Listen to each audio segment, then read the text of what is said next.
Bonjour à tous et à toutes. Je vais me chronométrer, je vais essayer de ne pas dépasser, voire de gagner du temps. Donc je vais vous présenter donc, un module principalement en ligne qu'on a appelé Aphrodite.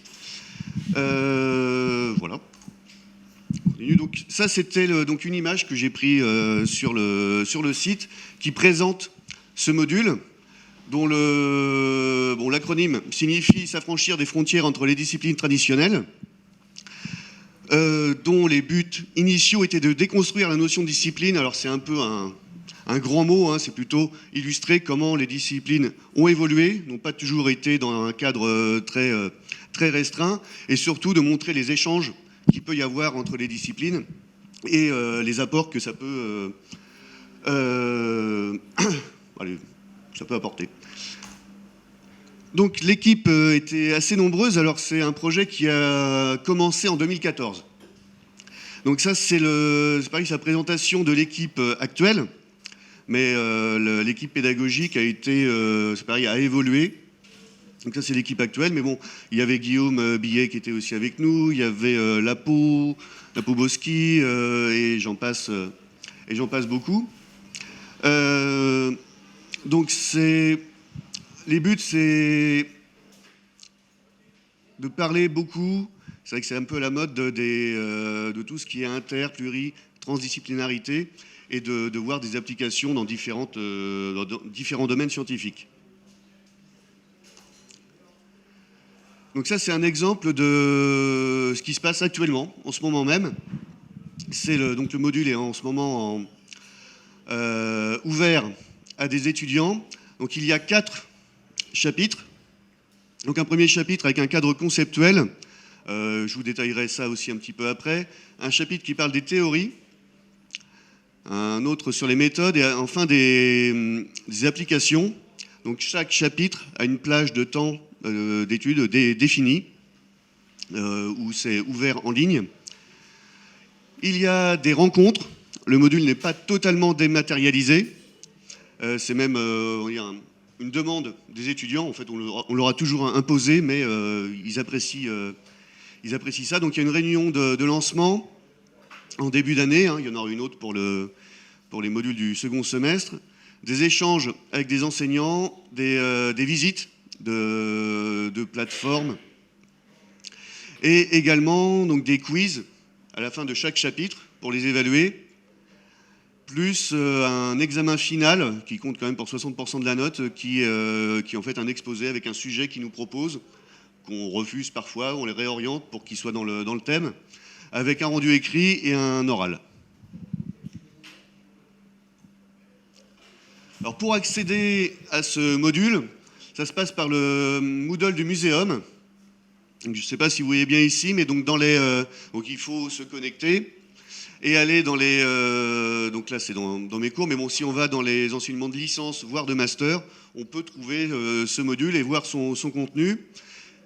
Et donc on voit ici, donc dans ce contenu, qu'il y a les différents... donc là c'est le cadre conceptuel, le cadre fondamental, qui va expliquer toutes les notions donc, de discipline, d'inter, pluri, transdisciplinarité.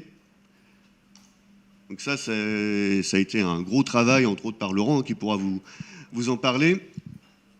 Donc avec différentes notions à apprendre, donc les notions de réalité, de discipline, les relations entre les disciplines. Et ça, j'insiste pas mal là-dessus parce que les mots ont un sens et on entend souvent les mots pluri, multi, inter et transdisciplinarité utilisés pas forcément de manière adéquate.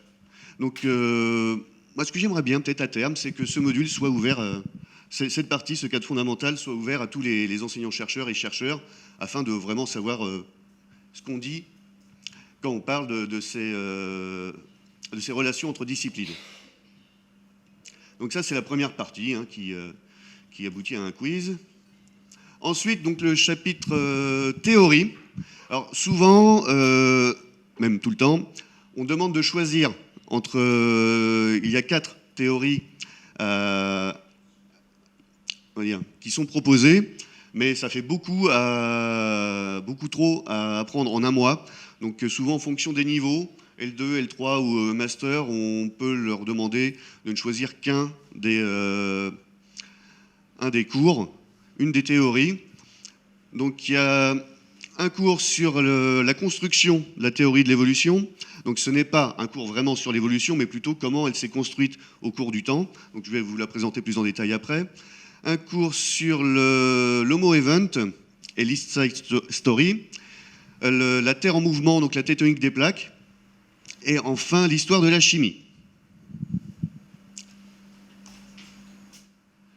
Donc la théorie de l'évolution est découpée en deux sous-parties.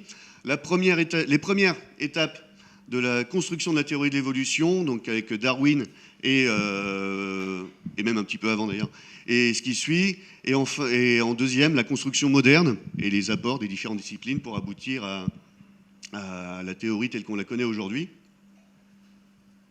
Donc voici l'autre théorie de l'Homo Event et l'East Side Story, et aussi donc, la tectonique des plaques et l'histoire de la chimie.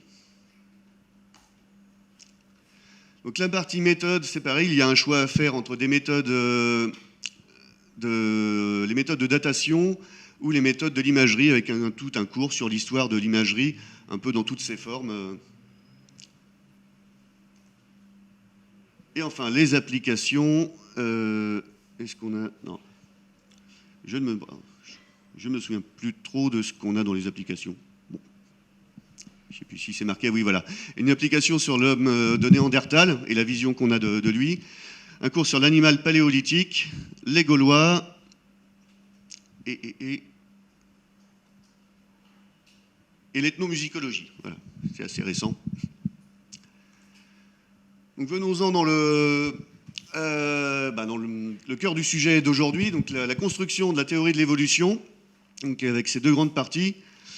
Donc on s'intéresse de manière non exhaustive, hein, c'est important, on n'a pas fait un cours complet, il faut que ça tienne quand même en un mois ce cours, avec donc ces deux étapes, hein, l'étape qu'on a dit étape Darwin et l'étape actuelle.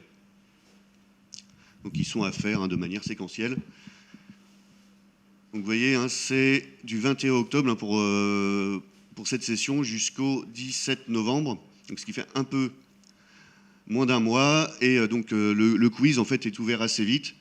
Ils peuvent y répondre et retourner à leur cours. Donc souvent c'est quand même assez bien réussi.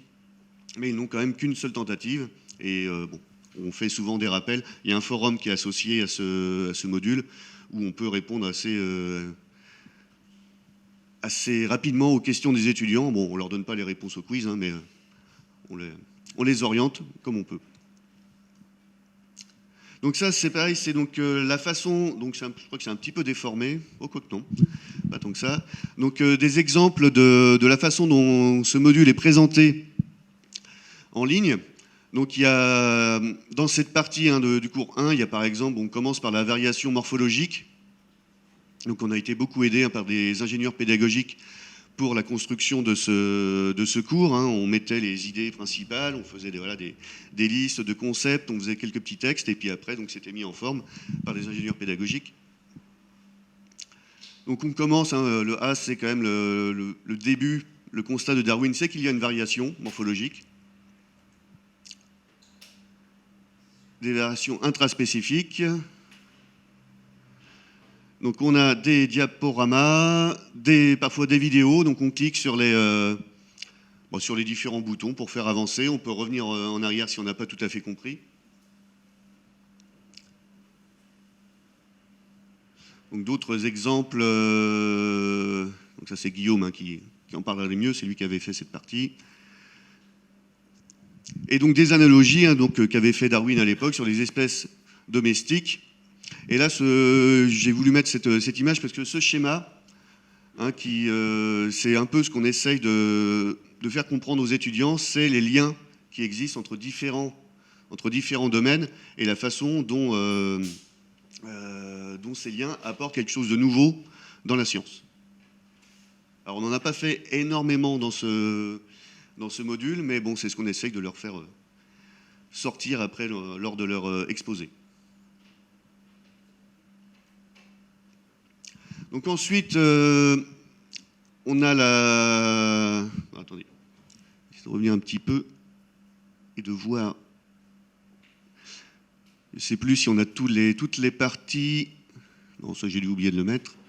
Donc il y a plusieurs parties hein, dans ce cours. On part de la variabilité morphologique à toute la construction, pas toute, une bonne partie de la construction de la théorie de l'évolution selon Darwin et selon ses contemporains.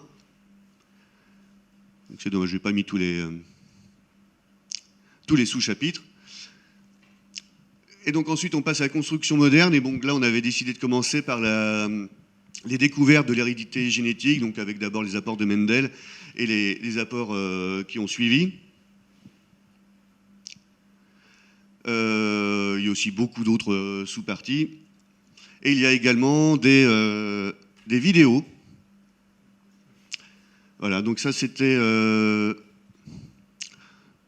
bon, sur la dérive des continents, mais je pense qu'on l'avait mis aussi dans la